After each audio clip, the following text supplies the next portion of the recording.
A jagged hole in a man's broken skull stares right back at you from the wet dirt 40,000 years ago. The bone around the sharp wound is completely healed, proving that someone cleaned his bloody face, fed him small bits of meat, and kept him alive for years while he couldn't walk. You were told your whole life that ancient tribes were just mindless animals who left any injured person behind to get eaten by wolves in the bushes. But this pale skeleton dug out of the cold mud shows a much darker truth about how early humans really treated each other when staying alive was a daily fight. Look at the huge chunk of human time that we completely forget while sitting in comfortable homes with doctors on speed dial today.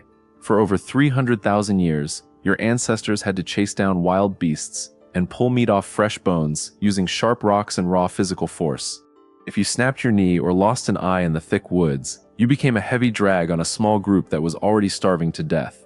Yet digging sites all over the world keep turning up crippled skeletons of people who couldn't hunt a single rabbit, but somehow lived to be old. Look at the old bones found deep inside Shanidar Cave, buried under tons of heavy dark rocks in the cold mountains up north. This prehistoric man had his eye socket crushed in a fight, his right arm chopped clean off at the elbow, and his lower leg completely crippled by painful disease long before he stopped breathing. History books told you that nature kills off the weak without a second thought, yet his group ground up hard seeds and pre-chewed tough meat to feed his toothless mouth every night. They dragged his broken body through frozen mountain tracks, guarding him from big cats when he couldn't even stand up on his feet.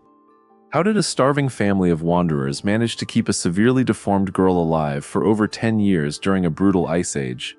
Researchers digging in Spain uncovered the small skull of a child who was born with a rare disease that twisted her head and stopped her brain from working like normal.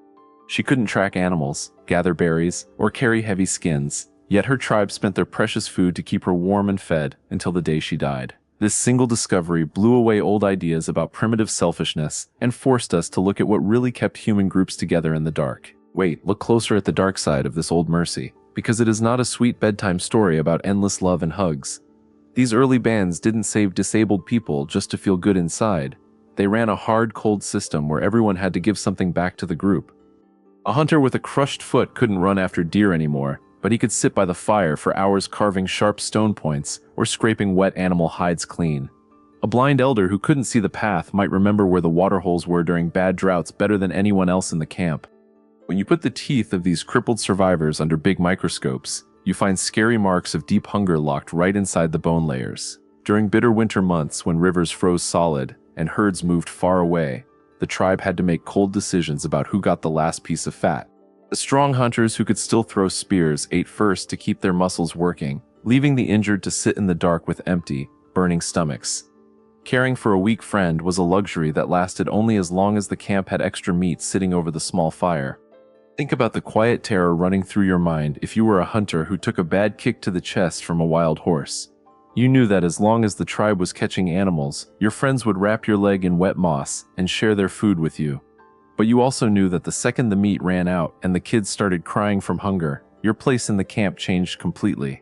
You could see it in their eyes when they looked at you, the slow shift from caring about your pain to counting how much food you were eating. Archaeologists opening Ice Age graves in the frozen dirt found 2 crippled kids buried under hundreds of carved ivory beads and sharp ivory spears.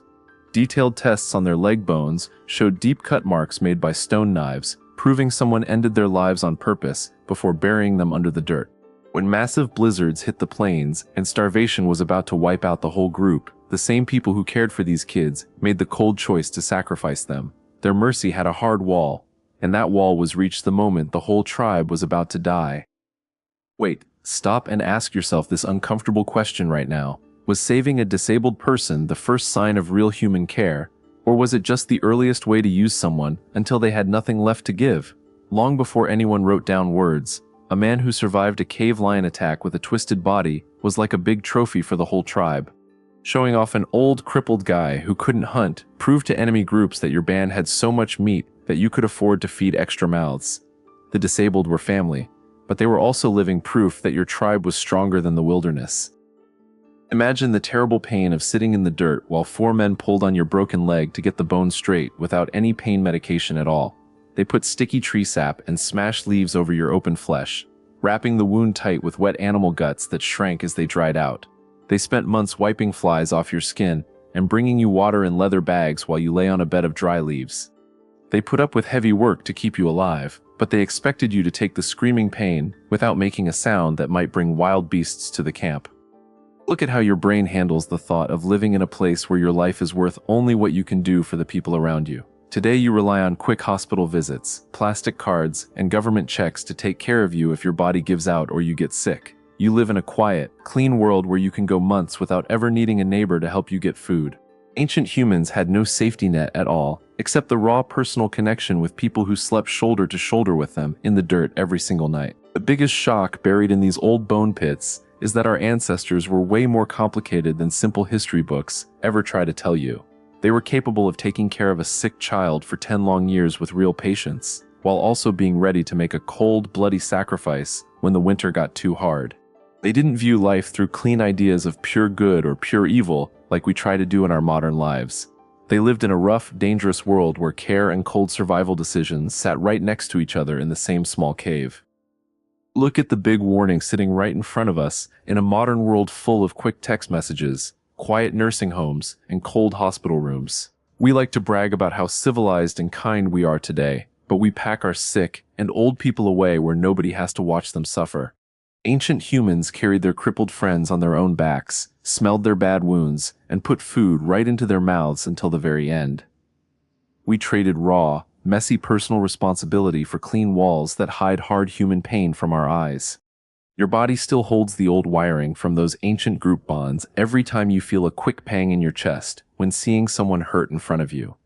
When you feel a strong push inside to step up and help a weak family member, that isn't something you learned in a school book. It is an old survival instinct. You're here today because your bloodline comes from people who learned that sticking together was the only way to not get wiped out by the cold. Your family line survived because someone 40,000 years ago picked up a bleeding friend instead of running away alone. Understand that the real story of how we became human isn't about who made the sharpest rock knife or who killed the biggest mammoth in the field. It is about that quiet moment when a group of tired hunters stopped running through the brush and waited for the guy with the limp to catch up. That risky choice to share precious food with someone who couldn't hunt for it was the exact moment we stopped acting like wild animals. We took over this planet not because we were the meanest beasts in the woods, but because we learned to turn helping each other into our strongest weapon. The most important lesson you can take from this journey into the dark past is to take a good look at how you deal with the people who need help around you today. Real human strength has nothing to do with how fast you can get ahead by yourself. It is about how much weight you are willing to pick up for someone else when things get hard. The old survival code says a group stands or falls together, no matter how heavy the road gets in the dark. If you take away all our modern machines and power lines, the only thing keeping us safe is our willingness to hold on to each other. So the next time you see a deep mark on your own skin or pass by someone struggling to walk down the street, ask yourself one last question that will stay in your head for a long time. Are we really more caring today just because we have warm hospitals? Or did those dirty, starving people who carried their broken brothers through the deep snow understand what it means to be human far better than we ever will?